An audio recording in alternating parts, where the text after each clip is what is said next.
আসসালামু আলাইকুম ওয়া রাহমাতুল্লাহি ওয়া বারাকাতুহু। বড় একটি সুযোগ পেতে যাচ্ছেন স্যামি জেন এই বছরের রয়্যাল রাম্বল প্রিমিয়াম লাইভ ইভেন্টে।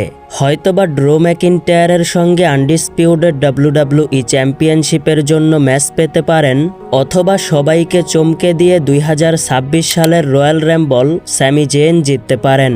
বিশেষ করে আপনারা যেমনটা জানেন, এই বছরের রয়্যাল রাম্বল সৌদি আরবে অনুষ্ঠিত করা হবে, অর্থাৎ রয়্যাল রাম্বল প্রিমিয়াম লাইভ ইভেন্টে প্রায় 98% মুসলমান দর্শক উপস্থিত থাকবেন। আপনারা অনেকেই জানেন স্যামি জেন মুসলমান রেসলার। রয়্যাল রাম্বলে উপস্থিত থাকা মুসলিম দর্শকগুলো অবশ্যই মুসলিম রেসলার স্যামি জেনকে অনেক বেশি সাপোর্ট করবে।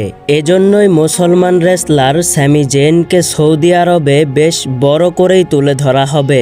এছাড়াও অন্যান্য সময় স্যামি জেন যখন সৌদি আরবে গিয়েছেন, দর্শকরা তাকে প্রচুর পরিমাণ সাপোর্ট করেছেন।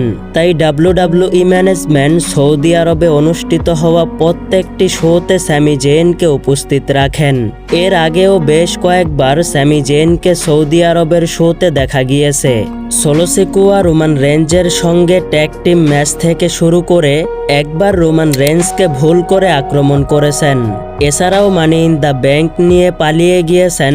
এক কথায় বলতে গেলে স্যামি জেন এর আগে ছোট ছোট কাজ করলেও এইবার স্যামি জেনকে অনেক বড় একটি সুযোগ দেওয়া হবে।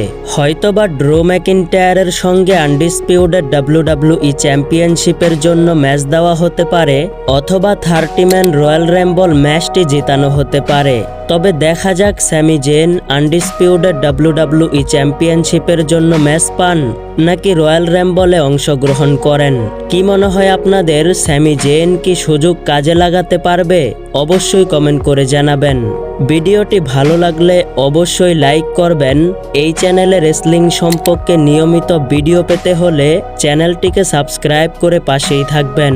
ধন্যবাদ।